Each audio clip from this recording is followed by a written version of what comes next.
Ô, Ale, pra mim, e aí você tem todo o direito do mundo de falar assim, não, Romano, você tá enganado.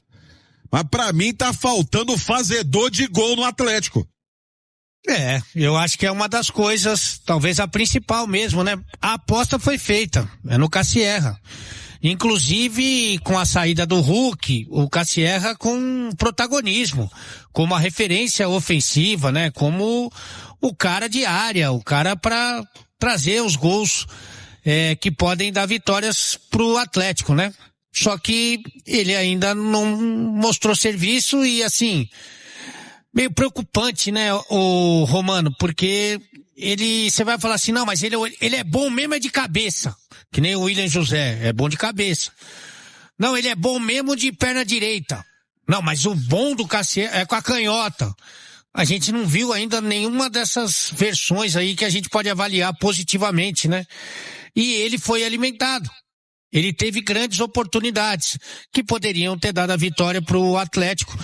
Então, é claro que um centroavante, um fazedor de gols custa caro, a gente sabe disso, principalmente o mercado que está enlouquecido, né? A gente tá vendo aí os preços sugeridos, praticados, é uma loucura, né? Mas o Cassierra poderia fazer um papel melhor e aproveitar melhor as oportunidades. Verdade que a gente vai falar mais sobre o jogo daqui a pouco. O jogo foi bem equilibrado, né, o Romano? Em oportunidades, em posse de bola, em chances reais de gol, né, em finalizações, em até domínio, né? Então, começa o Atlético muito bem, depois o Bahia vive um melhor momento ainda no primeiro tempo, depois da metade ali do primeiro período. O Atlético retoma, inclusive com um gol. Aí, misteriosamente, que é uma coisa que me intriga muito, viu, o Romano?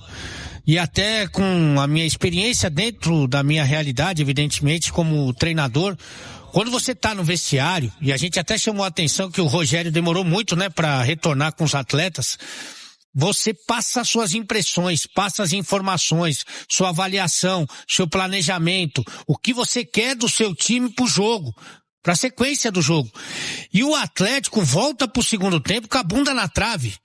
Mas com 11 minutos o Bahia empata com o Ademir, que fez um grande jogo, mas já tinha criado outras 3 oportunidades. Quer dizer, foi uma orientação. Vamos ficar atrás e no contra-ataque, porque chamou muito o Bahia, e o Bahia, de forma merecida, empatou o jogo logo no início do segundo período. E aí depois houve uma alternância, né? Com as muitas alterações, Bahia criando chance, o Atlético também. Enfim, o jogo foi bem equilibrado, mas de modo geral tenho muitas dúvidas que eu vou dividir com a nossa audiência, com relação a esse elenco, com relação ao aproveitamento. Por exemplo, o Dudu entrou bem. Quantos jogos no primeiro semestre o Dudu ficou de fora para não completar esse maldito ou bendito 13º jogo? O Dudu jogou bem. Sabe, poderia ter sido aproveitado melhor em outra parte do campeonato, em outros campeonatos, como a Sul-Americana e a Copa do Brasil, porque é um cara tecnicamente melhor que os atacantes que o Atlético tem. Se você pegar o melhor que você já viu do Dudu e o melhor que você já viu de cada um que tá aí, o Dudu é melhor. O Dudu já foi o melhor jogador do Campeonato Brasileiro. Ah, não, mas ele não estava jogando bem. Ele não estava jogando. Principalmente um atacante, o cara da jogada diferente, ele precisa de sequência. Ele precisa de confiança. Ele precisa sentir que o treinador apoia ele. Né? Então, são várias dúvidas que eu tenho. Evidentemente que contra o Palmeiras o buraco é bem mais embaixo, mas também já deve voltar os equatorianos aí que já encorpa mais esse elenco, porque tá precisando, né, Romano? Tô aqui assim, cara, eu tô zero surpreso com o futebol apresentado, com o próprio resultado do Bahia. O Bahia é um time que a gente até deu sorte que a grande contratação deles eles não conseguiram inscrever, que o cara veio para Belo Horizonte, que é o Alejo Vélez, e eles não conseguiram escrever lá no BID e tudo, porque senão talvez ele tivesse entrado e tivesse feito gol hoje. Porque o Bahia é um time que pode não ter, né, títulos recentes aí, nacionais e tal, mas hoje eles pensam grande, eles estão pensando grande, eles vão no mercado, eles tentam se reforçar, eles buscam se reforçar. Hoje nós tivemos Henry Geves, nós tivemos o Barba com 3 substituições de 5. 3, sendo que a última ele colocou aos 39 e 40 minutos do segundo tempo, que é o Renier, com o Cassierra apanhando da bola. Assim, se neste momento ainda não deu pro Pedro Daniel, que ele vai ser cobrado, tá, hein? Porque a gente tem agora a entrevista dele que perguntaram para ele se ele confia nesse time para ir para a Libertadores, nesse elenco, e ele disse que confia. Isso. Então agora nós vamos cobrar muito ele se não for. Então, assim, nós não temos um centroavante em reserva, porque o Barba também não confia no Cauã Soares, e o Cauã Soares, gente, ele é muito novo, né? Eu acho que ele talvez devesse passar pelo sub-20 ainda. Queimou etapa e já mostrou que não está pronto para o profissional, entrou sempre mal. Não vai entrar nesse tipo de jogo. Imagina se quando no Campeonato Brasileiro contra o Bahia, que você volta, ele não joga. Ele vai jogar num jogo de mata-mata importante? Só se for num desespero gigante. Então, assim, é inacreditável que a situação do Atlético, a necessidade, o gol que nós tomamos foi pelo lado esquerdo, né? Completamente aberto, mas o Barba, 3 substituições, gente, 3 substituições. E o Dudu, o que o Dudu fez? Dudu teve só aquela falta que ele cruzou lá para o Cassierra, que Cassierra errou, né? Errou, como ele fez tudo hoje, ele errou. E só, o Dudu teve uma hora que eu estava olhando o SofaScore, tinha 9 toques na bola, mas quase acabando o jogo. Então, assim, aí entrou o Renier, entrou mais no final, mas o Renier vai mudar o quê, gente? Então, a verdade é, torcedor, e aí eles não gostam, mas está aí, agora virou chacota a questão de coxinha, de salgado, por quê? Porque o torcedor está cagando para isso, o torcedor não quer saber disso, o torcedor quer saber cadê a contratação, cadê os reforços, cadê o elenco? E não tem, nós estamos aí, já voltamos, pronto, já. A Copa do Mundo acabou, nós voltamos e já estamos putos. Então tá aí, já voltou, agora o Atlético voltou. Realmente, a frustração com que o torcedor sai hoje da Arena MRV é de que se passaram esses 50 dias e quase nada mudou no time, no campo e bola. E aí a cobrança tem que ser em cima desses jogadores em especial, porque hoje o Atlético teve oportunidades, o Cassierra deixou de fazer 2, acho que precisa sempre de competitividade, sempre de jogadores com bom nível no banco, para que quem está em campo esteja sempre em alerta, para que quem está em campo esteja sempre observando que quem está ali no banco pode não só mostrar caminhos diferentes, mas também pode tomar o lugar. Então muita gente fica confortável, como o caso, né? Acredito, do próprio Vitor Hugo no meio campo, porque é o jogador que destoa tecnicamente do restante do elenco. Mas essa necessidade urge, né? De alguma coisa que dê uma revigorada aí. Vamos ver, porque tem janela aberta até em setembro e tem jogador que ainda pode sair. Mas hoje você vê, o Renier entra no finalzinho do jogo, praticamente nem pega na bola. Essa semana a gente ouviu que o Grêmio fez uma sondagem, uma consulta para levar o Igor Gomes. Também não levou, também já não acontece no Galo. Hoje estava no banco de reserva, sequer foi utilizado. Alexander, a mesma coisa. Agora há pouco, conversando com o Sanches ali, o rapaz citou o Guti. Se está trazendo, então é porque tem condições de jogar. Vi algumas coisas interessantes, né? Em termos de luta, em termos de entrega, o Atlético está descansado. O Atlético está pronto para brigar nesse segundo semestre. Mas a verdade é que ainda falta qualidade. O campeonato do Atlético vai ser outro. Pegou uma Sul-Americana, agradece a Deus. Pelo momento do Atlético, pelo que o Atlético, as carências do Atlético são tão grandes, que neste momento pegar uma Sul-Americana tá no lucro assim, ó, fantástico. Eu fiquei chateado agora, velho. Passou 50 dias, não mudou uma vírgula do que a gente tava analisando lá em maio. É aquela situação. Por exemplo, e o Atlético também tem um azar danado, né? O Atlético, aliás, uma sorte. Contrata o Léo Duarte, ele machuca. Se o Atlético comprar um circo, o anão cresce. é brincadeira também, né? É brincadeira. Contrata o Léo Duarte, a única contratação que foi feita aí na parada da Copa do Mundo, o cara machuca. Não fica à disposição. Mas com essas dificuldades todas que a gente está citando aqui, e o torcedor já percebeu, eu acho que ele poderia aproveitar melhor o elenco que ele tem, sinceramente. Eu não consigo entender e ninguém me explicou. Tudo que se fala não tem comprovação. Por exemplo, com o pouco aproveitamento do Alexander. Não entendo, sinceramente.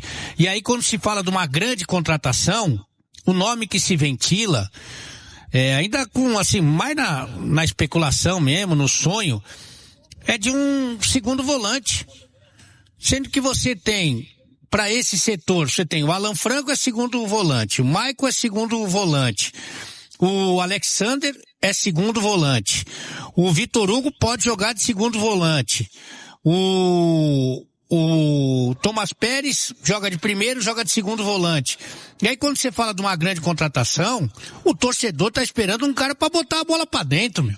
Até porque você tem um ativo dentro do clube que joga de segundo volante, que é o Cissé. O Cissé, tá louco. Um menino promissor. Aí você vai falar de contratação grande, que o Fred é uma contratação gigante. O Fred é melhor que todos esses.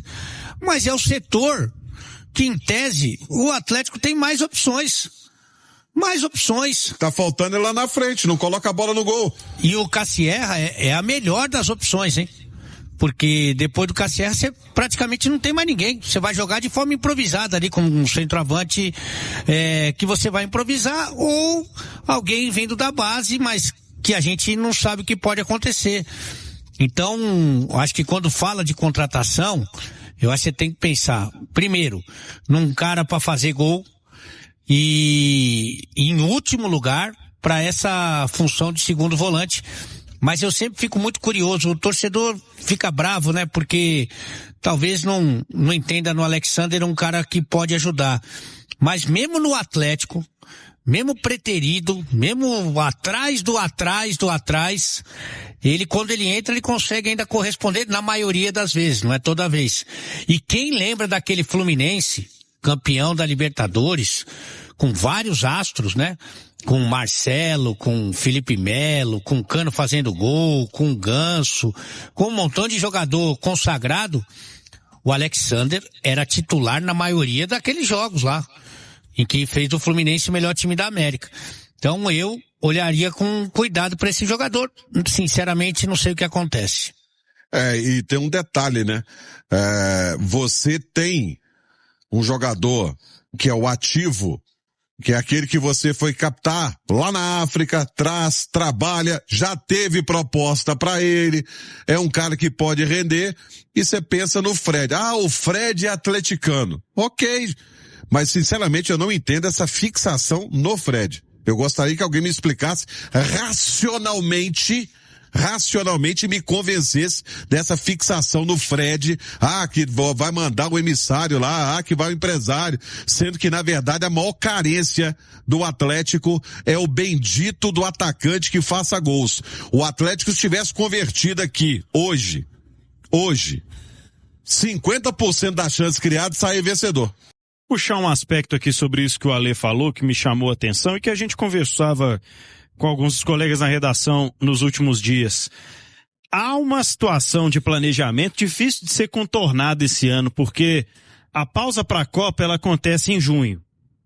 Aí os times têm junho e parte de julho para se prepararem. A janela se abre no início de julho. Quem fez contratações teve aí, né, os dias, como o Atlético, que recebeu o Léo Duarte muito cedo, para treinar. Mas a janela vai até setembro, porque ela tem que casar de alguma forma, não só com a Copa do Mundo, para esse retorno de Brasileirão, mas com a janela dos europeus, que vão começar a tirar jogadores do Brasil, vão começar a tirar jogadores de um time e de outro. Aí o dinheiro começa a girar, E aí os times brasileiros vão começar a repor essas saídas ou eventualmente movimentar-se mais em uma contratação ou outra. É um movimento natural. Um europeu vem, busca um menino lá no Flamengo, busca um menino no Palmeiras, daqui a pouco o Palmeiras vem, busca um menino no Bahia, busca outro que estava jogando não sei aonde. E aí esses times vão fazer a roda econômica do futebol brasileiro começar de fato a girar numa janela de transferências. Então acho que ainda vai mudar muito esse aspecto. Não sei se no Galo. Não sei até que ponto o Atlético tem grandes moedas que vão atrair aí o mercado. É isso aí, massa. Finalizando aqui nosso pós-jogo aqui do Galão, infelizmente levou esse empate. Muito obrigado a você que acompanhou aqui o pós-jogo até o final do vídeo. Peço o seu like antes de sair do vídeo para dar aquela força pro canal. E para quem está chegando, não conhece o canal, não se inscreveu ainda, seja muito bem-vindo ao Eterno Galo News, um canal que traz notícia todos os dias para vocês, direto ao ponto, sem enrolação, para você sempre ficar informado de tudo o mais rápido possível. Então fica o convite aqui para você estar aí se inscrevendo no canal, ativa o sininho de notificação e deixa o seu like também, ajuda demais o canal a continuar crescendo, tá bom? Fique à vontade aí para estar deixando a sua opinião em relação a tudo que foi falado aí no vídeo, se você concorda ou não com os analistas e a sua breve análise aí do que você achou do jogo, você que assistiu aí a partida do Galo contra o Bahia, tá bom? Fique à vontade, que esse canal aqui ele foi criado para atender toda a massa atleticana, então se você é atleticano ou atleticana, tá no lugar certo, seja muito bem-vindo mais uma vez, tá bom? Fique à vontade aí para estar compartilhando também esse vídeo, tá? Com os amigos, o canal, ajuda demais o nosso canal a continuar crescendo, tá bom? Vou ficando por aqui, infelizmente o Galo levou esse empate aí, né? Podendo tá levando uma vitória aí, mas infelizmente não foi dessa vez, mas vamos seguir em frente. Massa, um forte abraço, até o próximo vídeo e valeu, fui!